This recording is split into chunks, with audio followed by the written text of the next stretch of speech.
All right, good morning, everyone.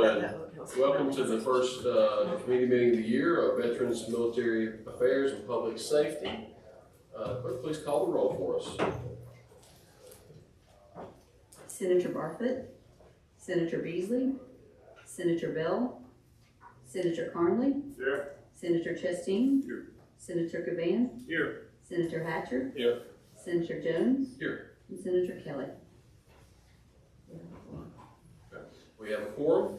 All right, committee members, I'll indulge you. We've got some bills, but we've got two short presentations to the committee today. So we're going to do one of them at the beginning, then do our bills, and then do the second presentation. So I'd like to ask Jacob Proctor with the Military Stability Commission to come and talk about our bill package for this year.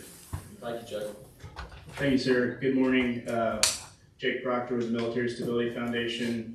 Many of you work with us very closely, but we're the operating arm of Lieutenant Governor Ainsworth's Military Stability Commission, working to expand and protect military installations and make Alabama the most military and veteran-friendly state in the country. So I'm going to go through quickly. It'll be a little bit of speed dating. I don't want to take up too much of your time, and I think most of you have seen some of this legislation, but did want to give you all a quick overview at the beginning of session over what the Commission approved for the legislative package.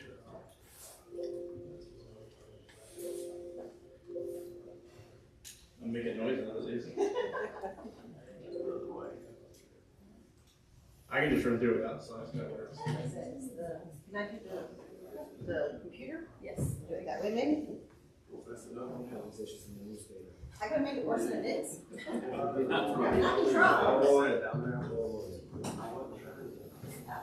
There you are. Not.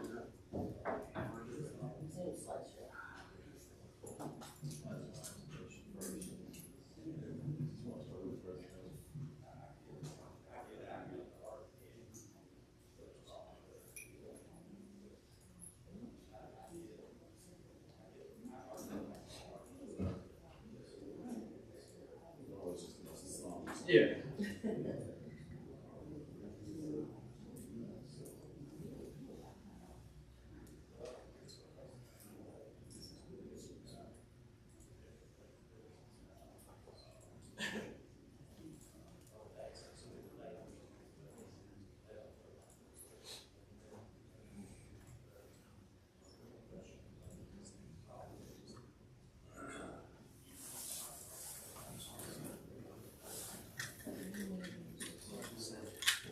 There we go.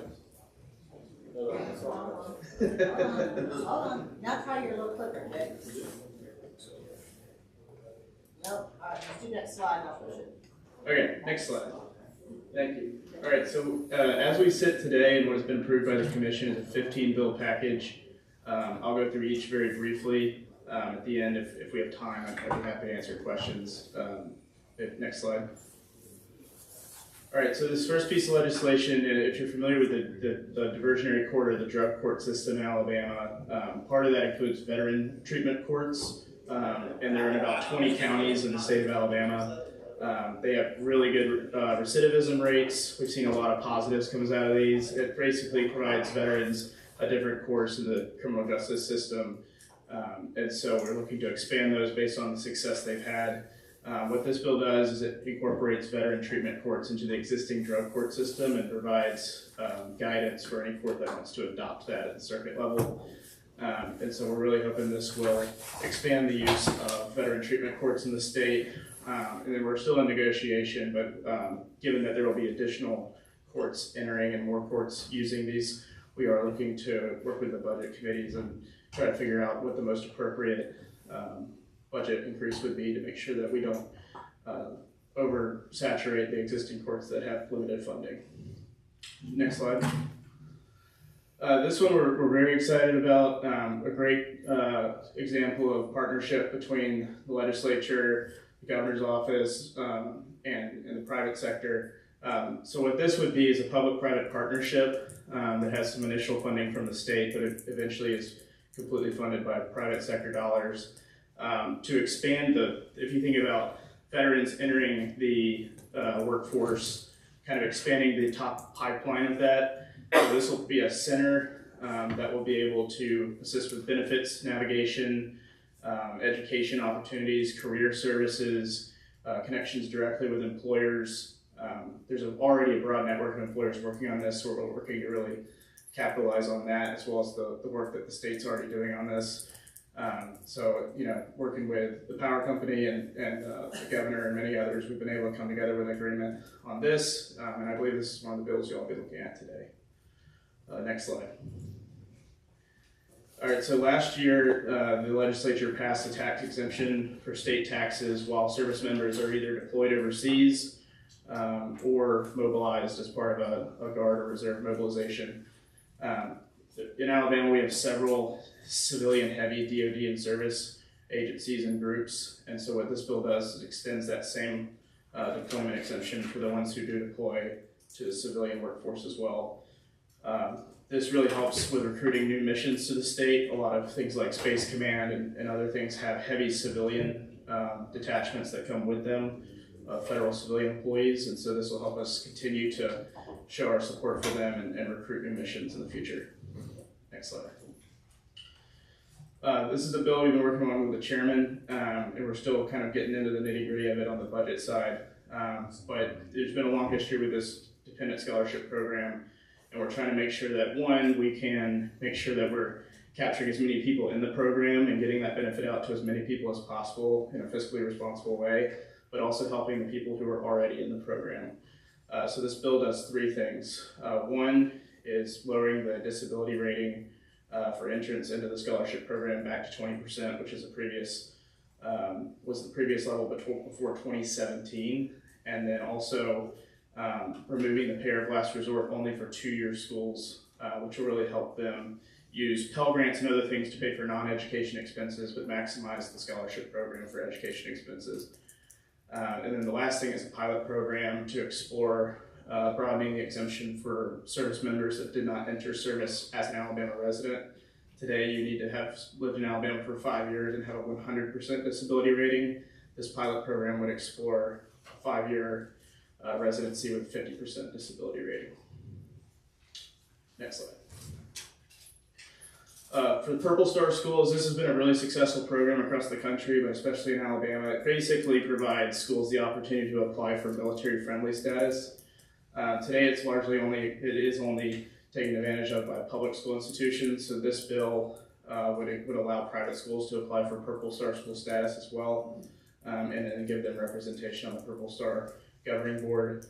The reason we're doing this is, one, it doesn't matter if you're a private school or a public school. If you are military friendly, we want the military families to know that when they're deciding where to put their kids in school. And two, there's going to be a lot more military kids going to private school following the passage of the CHOOSE Act, which prioritizes military families.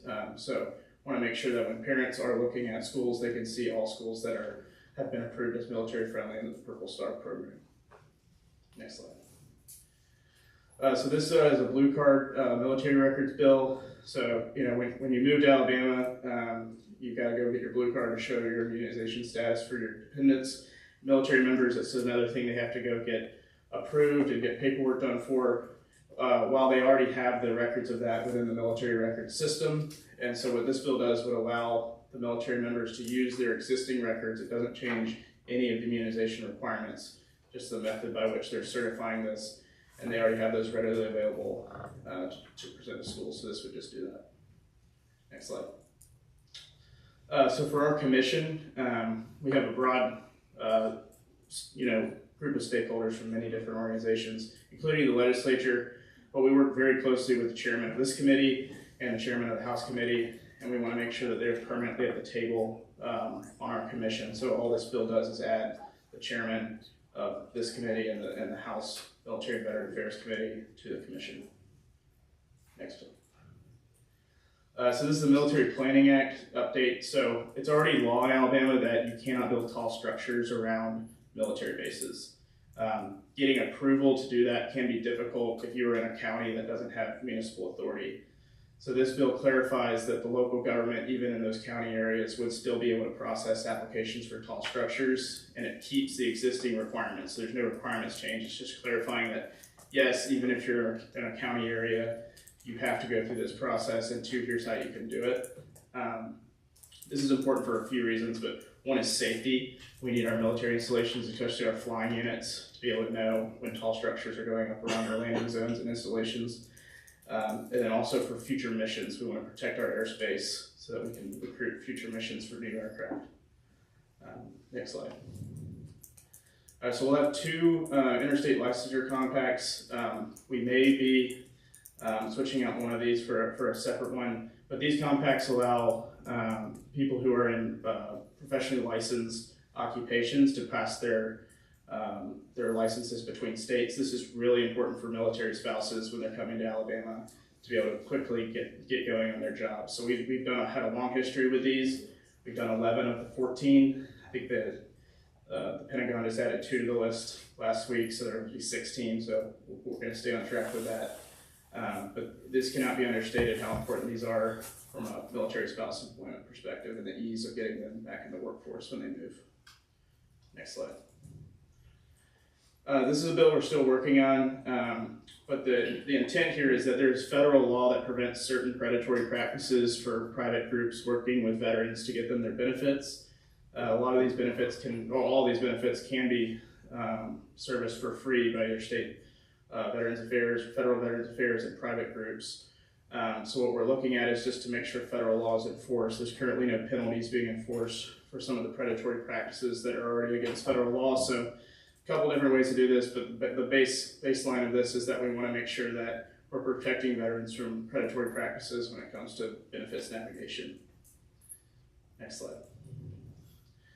This is a bill from Representative Pascal. Again, this one's still being negotiated as well. Existing law provides veterans who are 100% disabled exemption from property taxes, but those property taxes are still considered in their debt to income ratio. What we're working to do here is to make sure that that property tax does not go against them as a debt when they're applying for a mortgage. So it'd be basically allowing them through the proper officials to put 0 on that, which would help their buying power and actually give a fair representation of what their debt to income ratio is. Next slide. All right, so the next 2 are 2 guard bills. For this one, it's just clarifying state law around how the lawyers, JAGs within the National Guard can provide legal services to different types of status guardsmen, whether they're current, retired, federal, state, and in some cases dependents. There's really no increase in scope for them. It's just clarifying that they can't provide those services. Next slide. And then this is a small change within the Alabama Code of Military Justice, basically just delegating that non-judicial punishment takes place at the brigade and battalion echelons. This was a request from the National Guard just to clarify ACOJ. Next slide. And then this is a bill for enlistment ceremonies, specifically within high school. So similar how, when athletes are signing to go to college or National Merit Scholars are signing anything, this makes sure that schools provide space for those meetings, including enlistment ceremony meetings. We want to recognize anyone that's coming out of high school that wants to serve their country, and then also provides them to be exempt from class to take part in those ceremonies. Next slide. That's it. I know that was a lot really quick. I don't know, Chairman, if we have time for any questions. If not, I'm happy to stick around after and talk to any of you about any of these bills. But thank you for the time today, and thank you for your cooperation. Sure. Any questions from the committee? I think the only thing I can say is thank you.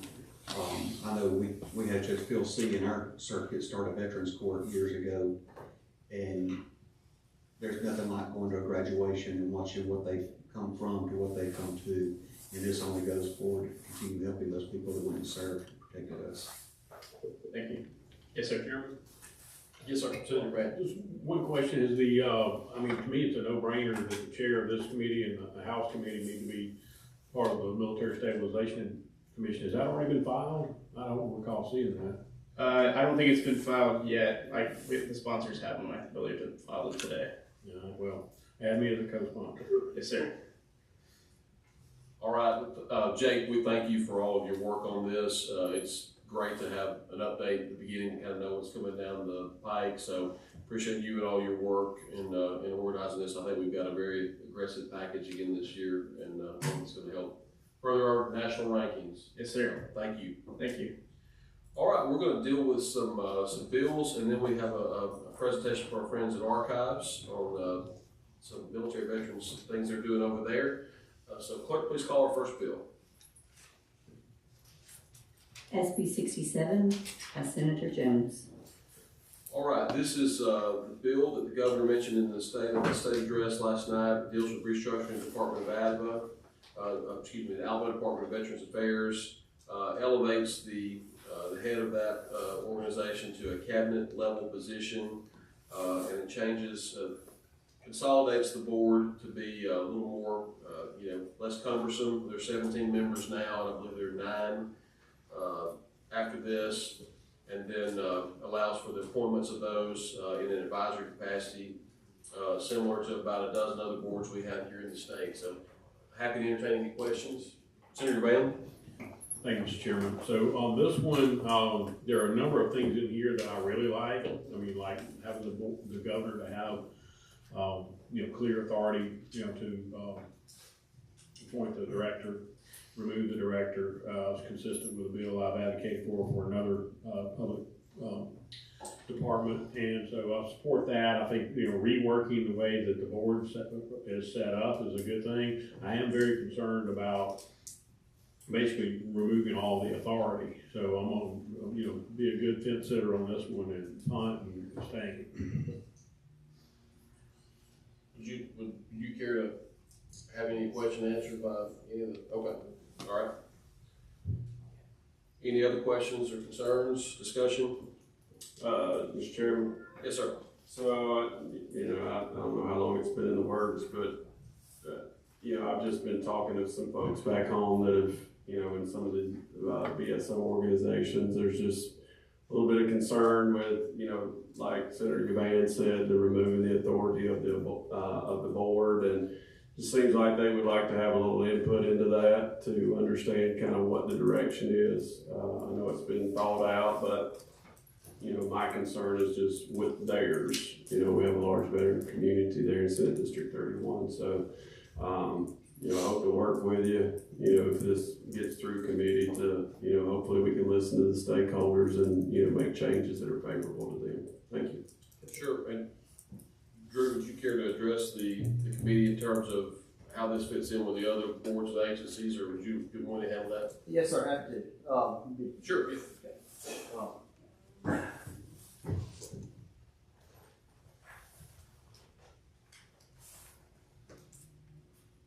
Yes, sir.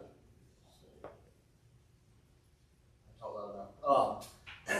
So our thought behind this is that by elevating it, and I use the term that Senator Jones used, by elevating this to a cabinet level position, all benefits the veteran community, in our opinion. And Governor spoke about it last night. It will give us a chance to, as far as the VSOs go, I mean, they will, like every other process we have when we appoint members to an advisory board or any other board or agency in state government. We seek input from everybody, from legislators, from members in that specific industry. And so they'll have input in the appointment process, and we welcome legislative input as well. We think that this is a chance to diversify the representation among the veteran community in the VSOs. I mentioned the way it was set up is mighty cumbersome, I would say, as far as how they recommended for the 17 member board, and how that was that whole process was just cumbersome. But we're excited about this.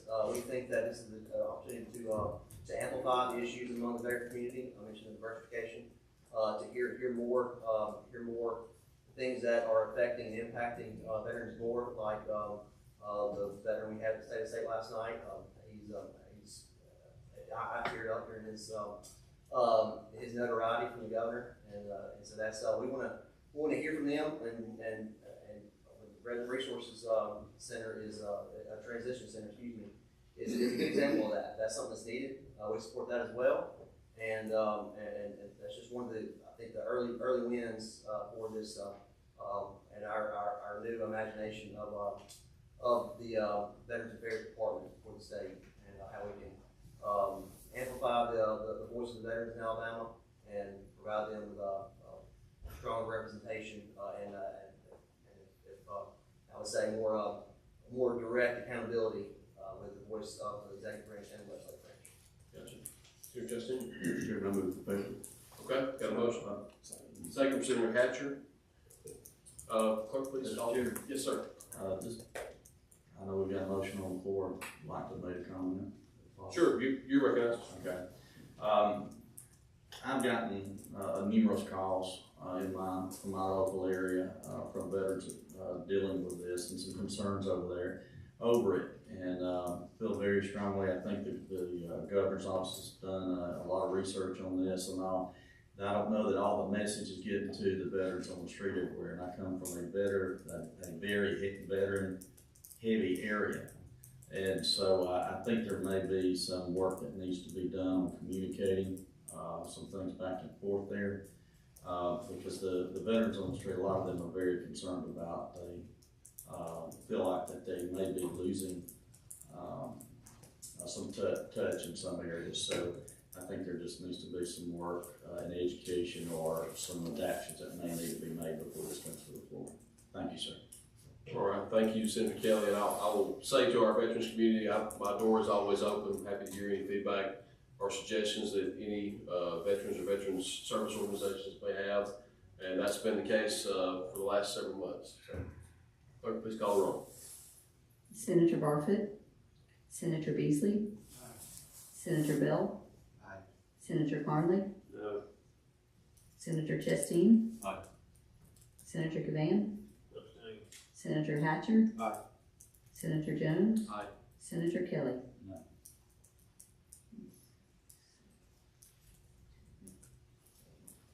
All right, 5-2 to 1 abstention. The bill is given a favorable report. Clerk, please call the next bill. SB 59 by Senator Chasteen. All right, Senator Chasteen. Thank you, Mr. Chairman.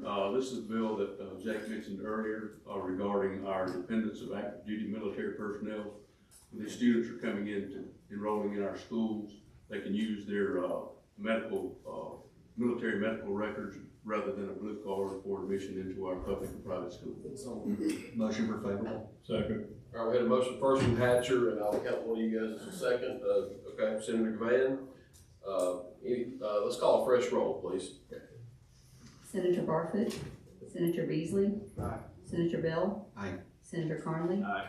Senator Chasteen, Aye. Senator Gavan, Aye. Senator Hatcher, Aye. Senator Jones, Aye. Senator Kelly. All right, 8-0, bill's given favorable report. Thank you, Senator Chasteen. All right, the next bill, we had a late amendment come in, and so that everybody has time to review that and look at that. We're going to carry that over to next week. Any objection to that? All right, hearing none, we'll move on to the next bill, please. SB 61 by Senator Hatcher. All right, Senator Hatcher. Favorable. Second. All right, got a motion second. Any objection to previous roll? Hearing none, so ordered. 8-0. Bill's given favorable. This huge speech. No. Don't mess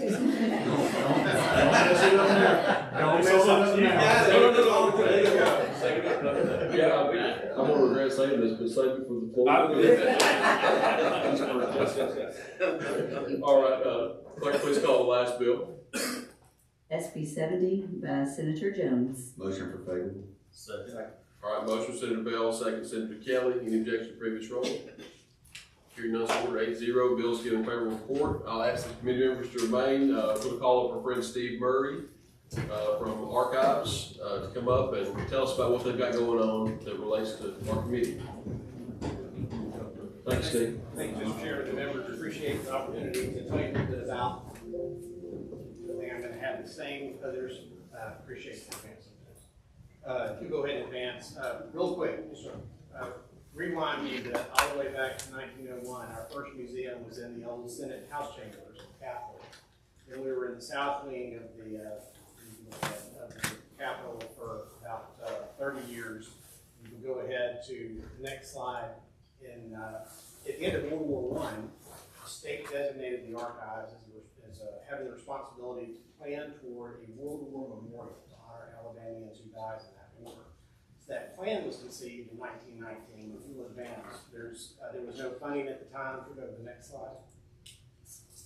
And not until 1940 was the central portion of our building completed to both house the archives and to serve as the World War Memorial Building. And ever since, exhibits related to the military service of Alabamians has been part of what we do in the archives. So we'll go to the next slide. Most recently, the building was expanded in 2005. The next slide. That gave us room to build Alabama Voices, our centerpiece permanent exhibition that tells the story of the last 300 years of Alabama history. And the story of Alabamians in military service is spread all throughout that history. Next slide. And you can see our most frequent visitors are Alabama school children on their school tour visits. We love to see them every day. Next slide. And in addition to that, you see Alabama Voices there, and we've always had a military gallery space that has had various contents over the years.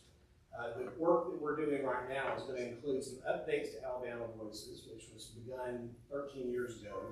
An all-new military gallery. We're going to have a whole new children's gallery, and we're reworking all of our Native American content. So I'll share more with you on that on another day. We'll go to the next slide. Here's how our military museum looked in 1940 when that building opened. And next slide. This is what it looked like until the last couple of months when a decade ago we opened this fabulous exhibit on Alabamians in World War I. We have long wanted to elevate this space with the same quality of exhibit systems and the ability to interpret the story as we have in Alabama Voices. So next slide. This is the overhead plan view of what that room will look like. It's not a large space. It's about 1,100 square feet. We thought about how we wanted to do this in this new interpretation, whether it was a chronological presentation of Alabamians and military service, if we reserved space for each of the branches and tried to tell their stories. And none of that was entirely satisfactory because it wouldn't allow us to bring enough materials out of storage and to interpret them and to tell enough about the contributions of Alabamians over time. So we've taken a different approach. This is going to be a rotating exhibit space that is themed around stories and our ability to talk about all the amazing things that Alabamians have done, not just in service, but also the contributions and sacrifices of their families and the importance of military installations and industries in the state of Alabama related to the military. Next slide. So when you walk into the room, this is the intro wall that you're going to see that's going to introduce this whole space. And I want to pause for mention here that we worked with the military advisory group that included retired and active duty personnel, both officers and enlisted men and women, and especially want to thank the team of Commissioner Newton and his team at Veterans Affairs for their contributions to this project. They helped us shape the themes that we're going to interpret and talk about here, and when you walk in, you're going to see these large banners going around the perimeter of the room, just introducing you to faces of Alabamians in uniform. And then this wall is going to be the main focal point when you come into the gallery. And at the center of that wall, you see this beautiful wood map that is made from the original teak deck of the USS Alabama. You probably know that that was replaced in the last several years. So these are pieces of that original World War II deck that the Commission kindly provided to us, and thank General Janet Cobb, who just retired down there. They've been great partners in this as well. The media is going to introduce stories. We've interviewed 10 different veterans whose perspectives on these things are going to be introduced in the program on the right, and the one on the left is going to be a map-based program that talks about, from a geographical lens, the importance of military installations, bases, historic battles, and service stations today that exist all over the state. Next slide. Behind that teak deck, and if you'll go ahead to the next slide, we have this amazing mural of faces from our collection. So these are Alabamians from all throughout our history. And so it's enforcing that main idea that this is a story of many, many people across history. And it's just a nice way to kind of introduce our visitors to what we're trying to achieve. Next slide. This is a summary of what we're trying to do in this, and it talks about the deep connections of Alabama to the military. It includes service in both combat and support roles abroad and close to home. The historic battlefields, modern bases, and memorials that we find all across Alabama, and introduces the history specifically of our agency and of that building to the importance of memorializing that service over time. Next slide. These are the main three themes that we're wanting to interpret here. So we're emphasizing that service requires individuals to place a greater cause ahead of their own interests, often at great risk or in the face of adversity. That community is an important part of this. That people who combine their efforts in a shared purpose, whether in uniform or as civilians, develop strong and lasting bonds. And then finally, the legacy in military service. That through the ongoing contributions of veterans and the memorialization of valor and sacrifice, service has meaning far beyond the end of active duty. So the contents of this exhibit are going to change over time, but these are the main themes that we're going to keep coming back to and introducing those stories to our visitors. Next slide. You can go ahead to the next slide.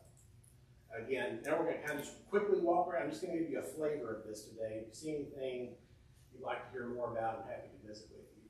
We're going to look at the east wall. We're going to talk about community. Next slide, with a special initial, next slide, focus on families. And one of these cases is going to tell the particular story of J.L. and Ludi Carr, a young couple from Walker and Marion counties who married right before Jake went into the Navy.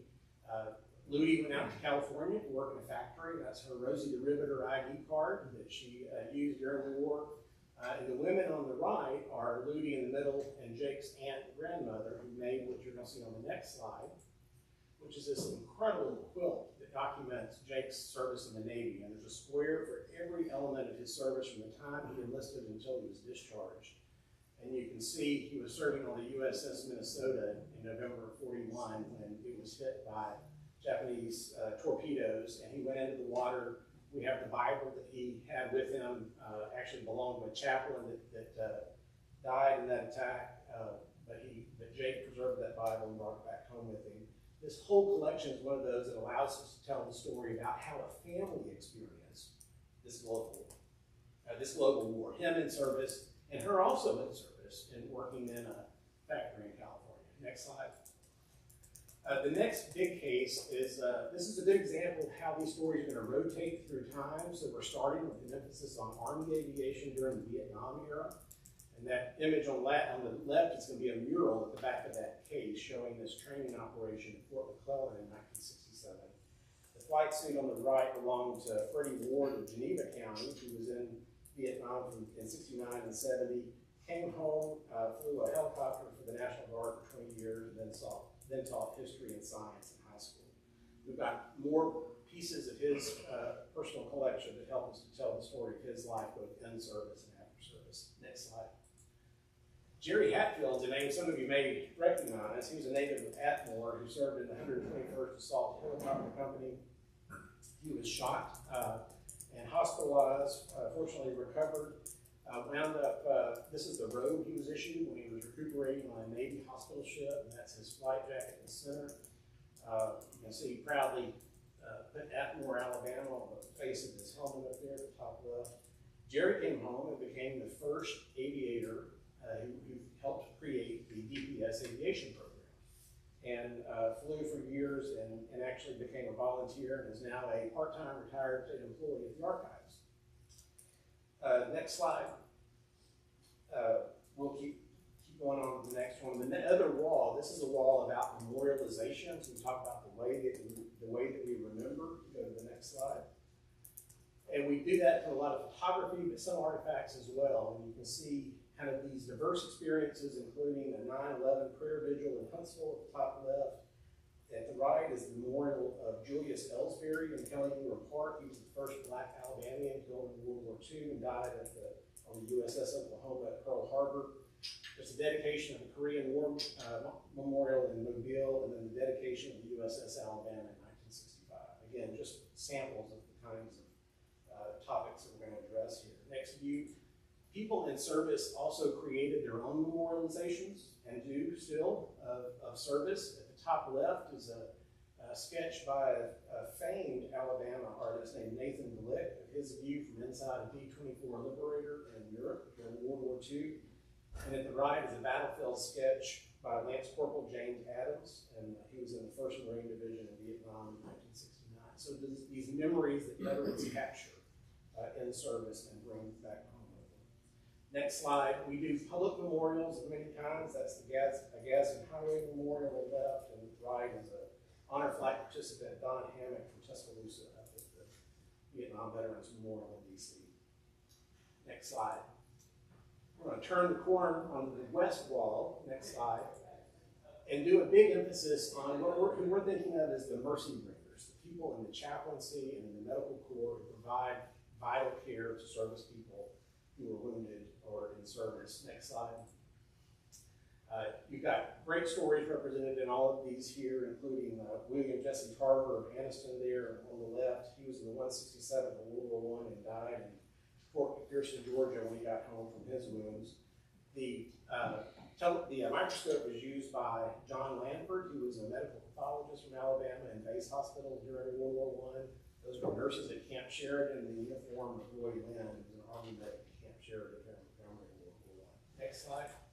We're going to come all the way to the present. This is Raven Christopher, an Army nurse who deployed at Kosovo in her uniform. It's going to be in the exhibit.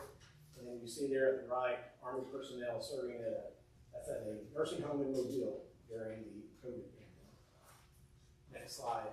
The chaplaincy story is a fascinating one, and we have recently acquired this fantastic field organ used by Roy Bartlett, who is a chaplain from Jefferson County. He served on the USS Impeccable during World War II. You can see a photograph of Alabamians and a Vietnam chaplain service in Vietnam. It's a chaplain's kit and uniform that belonged to Lieutenant Colonel Scott Pennis of Roanoke, who was deployed in Operation Iraqi Freedom, and he's currently at Fort Lauderdale. Next slide. Other images of service and varieties of situations. That's the crew and mascot of the USS Binion, photographed by Charles Greer of Lamar County. And on the right is Corporal Jack Cotton from Mountain Brook, administering aid to our Korean national during that conflict. Next slide, we've got family traditions. That's General Gary Cooper from Mobile and his daughter Shawn on her commissioning day in the U.S. Marines. And at right, that's at the Coast Guard Station in Mobile, radio operators Michelle Horton and Marisa Martinez. Next slide. We're also talking about the way that today individuals create memorials. This is a piece created by an incarcerated Alabamian named Robert Terry Walden, and it was dedicated to Army Sergeant Troy Jenkins of Evergreen, who died in 2003 after he took an unexploded cluster bomb away from an Iraqi child. Next slide. On the back side of that intro wall, where you see the U.S. flag, if you go to the next slide, this is going to be this magnificent large flag case. And we're going to focus here on the story of two units, the 167th Infantry, the storied Alabama unit goes all the way back to 4th Alabama during the Civil War era. If you go to the next slide, that image on the left is a photo of them on their way back home. In 1919, some battle-hardened veterans in the 167th. And on the right is Lieutenant Cleve Abbott, who was on the SS Aquitania in 1919. He's on his way back home.